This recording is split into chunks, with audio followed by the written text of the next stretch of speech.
This is Rubbin Minds. We have come to the concluding segment of this particular show, and of course, I will be talking about entertainment. We've had a lot of artists that were next rated a couple of years back, and they have gone on to become some of the biggest names in Afrobeats, and of course, in the music scene worldwide. And of course, we have the new acts, the likes of Fireboy, Rema, and so many new acts that are actually making the wave and having the biggest songs in the country. And to discuss this with me in the studio, I have a producer for Why Naija, Seun Imade, and of course, senior producer, pardon. Yeah. I don't mean to demean your title. You know, in Nigeria, we like titles. You remove the senior, it becomes a problem. Senior producer, Why Naija, Seun Imade, and of course, a producer, Why Naija Television, Desmond Ekuwe. Welcome to the show. Thank you so much. Desmond, are you okay? You're feeling a bit cold. I like your jacket. Relax, eh? We're about to gist. So let's take a critical look at the Afrobeat scene. Okay. Year in, year out, we always have next-rated artists. A couple of years back, we had the likes of Shantizo, Burna Boy, Shay. They were nominated, I think, in 2013 as the next-rated. Shantizo happens to win that particular Headies Award in 2013. So the question now is, can you explain why some next-rated artists do not eventually evolve into becoming full-blown A-list artists? Okay. Starting with you, Desmond. So personally, I do believe that for every artist, your management, the deals that you sign at first really matters. So a lot of these artists, some of them, they were not planning for fame, but for some of them, fame came. So, and then the deals that they were involved in were not so favorable. Other people had great deals, and then they had a structure that helped their processes. So that's what basically is, everybody's talented, but it's your process, the processes involved with you, your brand that matters. So it's beyond talent? It's beyond talent, basically. Everybody can sing. Burna Boy sings. For the new school artists of now, we have Joe Boy, we have Rema, we have Fireboy, DML, and all of them. Everybody has their talent. It's how you're not able to milk the Nigerian music scene to favor you that matters. Okay, Seun, let's talk about structure in the Nigerian music industry. Have we gone far in terms of structure? I think there's a lot of improvement. There's a reasonable amount of improvement as regards to structure in the Nigerian industry. You can see that kind of evidenced by the attention we are getting now. I think a proof of whether or not we've gotten to a place where that we've built enough, and I speak of structure in terms of what you see people like maybe Maven doing or Chocolate City doing. You kind of see that they are obviously trying to build something for themselves. But as regards to whether or not those structures are viable enough or whether they are strong enough, it will obviously be evidenced by whether or not we can sustain the kind of attention that Afrobeat is getting right now. So I'm not like, kind of pull anybody down or talk down and say, there's nothing at all. They are trying. They are making an effort, and you can see that.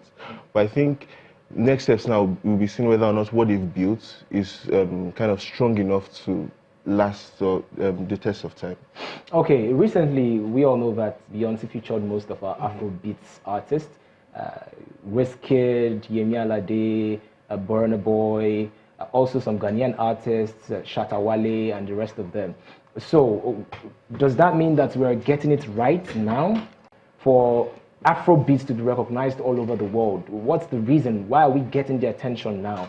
Is it that we've improved in the quality of the songs we put out, or it's just our time now? What exactly is happening, Seun? I think Nigerians have we have this person. Nigerians are go-getters. The attention is obviously because the music is good. Like you hear people talk and say, once I listen to this particular song, making mention, say like, don't jealous me of the new Beyonce album, and say, I just want to move, I just want to dance. So there's potential in the music, and it is because the music is great, it's because the music is good, that obviously the attention is coming to us. Do you understand? So I feel like that's basically, is that the music is good. We obviously have a good product. It's now whether or not we can, I think it goes back to what I said before, is whether or not we can kind of milk the attention we are getting for all its money's worth. Okay, so Desmond, over the years we've always had issues of artist management, artist versus management. We heard about the issue between Ubi Franklin and Inyanya, and that's just one in a million cases. So what should an artist consider before signing a deal? and how do we take care of this existing problem? Fantastic. Legal representation in the music scene is over. A lot of people just look over it, and it's key. So before you sign anything, I understand that there's a need to make that money. There's a need to blow. Oh God, this guy is giving me this platform. I'm getting this. But you should understand that in 5 years, in 2 years, would I be okay with this deal? Would I be getting royalties from this particular deal I'm signing? So before you sign anything, make sure that now, as an upcoming artist, you could have friends that are lawyers. Help me go through this thing before I sign it. Don't just get excited and, oh, I'm getting this deal. It looks really juicy. I'm getting $1 million and an apartment, and then you are not looking forward. The idea, you're supposed to look forward. You're seeing 2 years, you're seeing 5 years as an artist, not just now. All right. Sheon, with the new acts coming up, and of course the old acts, they're still very strong. Wizkid, Davido, Burna Boy, they've been in this game for a lot of years. How would, if you were to advise certain old artists, I wouldn't want to mention names, but we've had people that had the biggest songs 2, 3, 4 years ago, and they're nowhere to be found. So what should be their competitive advantage over the new artists? I think we have to, I think even with any business, with anything, you have to study the trends, so to speak. I don't think art is beneficial if people don't connect to it. So you have to create something that people connect to. It's not fair. I personally don't believe that it's fair to say, oh, I'm going to just do this thing a certain way. I'm just going to live in my box. The reason why you are there is to be an entertainer.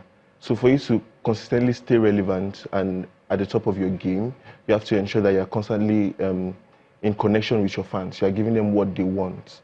You are anticipating what they would need and be even ahead of them in ensuring that that thing is consistently there. Do you understand? Like people don't, like you are, I feel like there's this, like you just understand. I feel like when you see international artists talk and they understand the way their fans work, they understand the processes behind these things. So I feel like it's necessary that older artists kind of understand the trends, understand how, what their fans need and be. But talking about trends, most artists have complained that sometimes trends shift from their kind of sound to another kind of sound.